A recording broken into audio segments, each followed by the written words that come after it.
On seeing my video, I was told by somebody that he thought that it was simply because I was using a virtual machine, or maybe I had upgraded from Windows 7, or there was something else going on with my system. So I decided to check to see what happens if I'm using another system. The system I'm connected to right now is over a network, and so it's going to be slow. That's not the fault of Windows 10, that's just the nature of working with a network. So here I am in Windows 10 again. We still have the restore down button. That's not working. It still looks like it's going to. It's not grayed out or anything.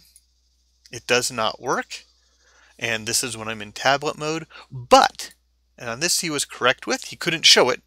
I asked him to see if he could support it. He couldn't support his claims at all. He pointed to videos where people did similar things. He says he has Windows 10, but he couldn't figure out how to make a recording, or otherwise just wouldn't do it. But here I am in task view. I'm going to click it just once, and there it is. It takes me right to it.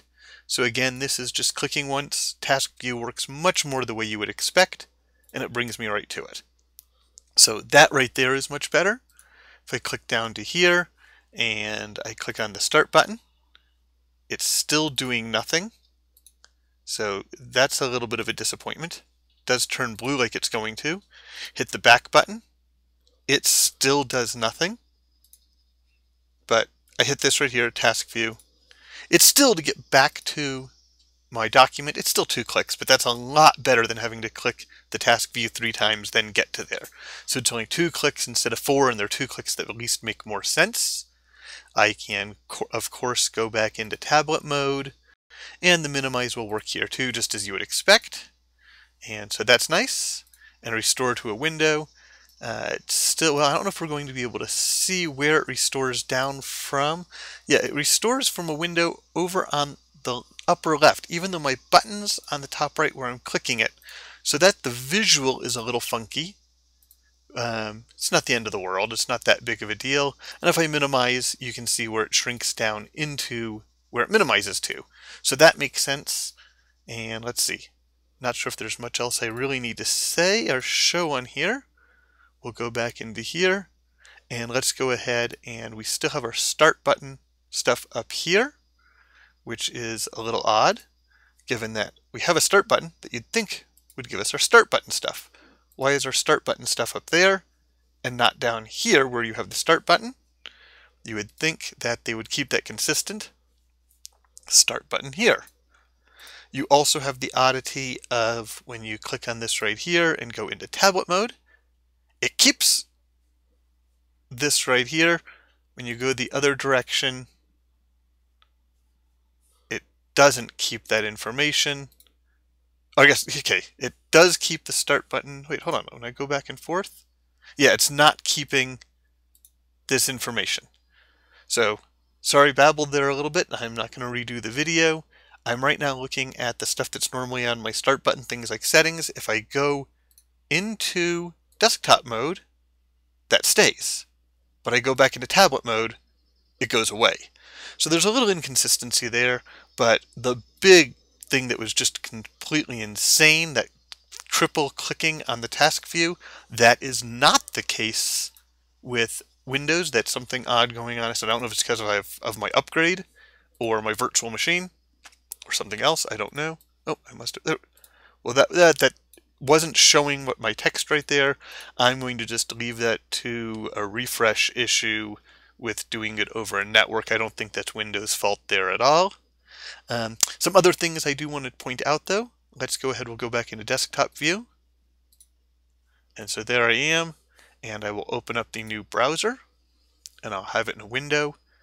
And let's go ahead, just move it over to this side, and I will move this over to this side. There we go, that's fine. I could then resize this down. Notice when I have Microsoft Edge as the front window, what it looks like. And now when I have Notepad. Notepad changes a little bit. Notepad, when it's the front window, everything becomes a little bit darker. When it's not the front window, this gets grayed out across the top, that gets grayed out. Microsoft Edge, there's no real difference. I'm not sure it'll even show up in the video. Probably will just slightly. You can see here's a shadowing right here, and when it's not the top window, that reduces some. So watch it there. When I click, it reduces just a little bit. But it is such a subtle difference. I guess there's also this blue line around it. I don't think that blue line shows, though, when it's just in window mode and just a regular smaller window. So if it's right here, I guess there is. There's a slight blue line, which I had not seen before. Again, I'll leave this in the video. Shrink that down. But it's so subtle. That's when it's on the front. There's that slight blue line. I'll zoom in on my post-production so you can see that. I would never have noticed it. Yes, there's a slight blue line around the active windows. But wow, that's subtle. So that would be another complaint I have with Windows 10. But that's again, more minor. Nothing like that silly triple click that I was getting before. That was certainly the worst of the challenges. Oh, I just noticed it doing something else though. Oh wait, maybe not. Which do I have as the front window? This is my front window, Notepad. Let's make sure when I go to tablet mode, Notepad stays. Okay, so that did stay before when I was making my other video. That didn't happen for whatever reason, but no triple click, and it's showing both windows. This right here, it's showing it as a small window. That's a little odd. There's also no way to minimize this now. That's something else I've thought of. I mean, there is if you have touch gestures and things like that. And can I drag it? Nope. Can I drag it down to here to minimize? There we go. That minimizes it. So I have to swipe down. This has a minimize icon.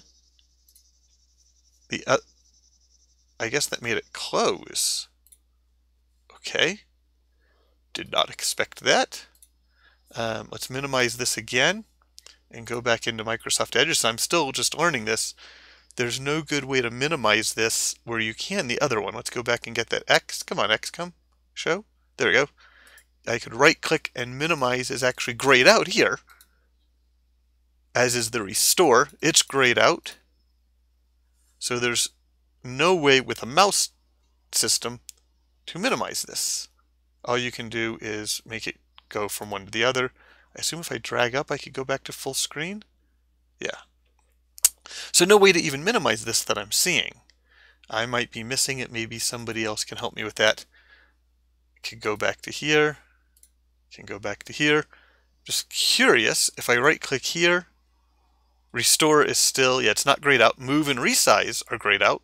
Maximize is grayed out because of course it's maximized already. Restore is not grayed out and it just doesn't do anything. So this is on a second version of Windows 10, not my virtual machine. And the one place where it seems to work better is this triple click thing is no longer the case. That's a problem with my setup. But everything else seems like it's the same as what I said. So just wanted to make sure that was corrected and show Windows 10 on a different system.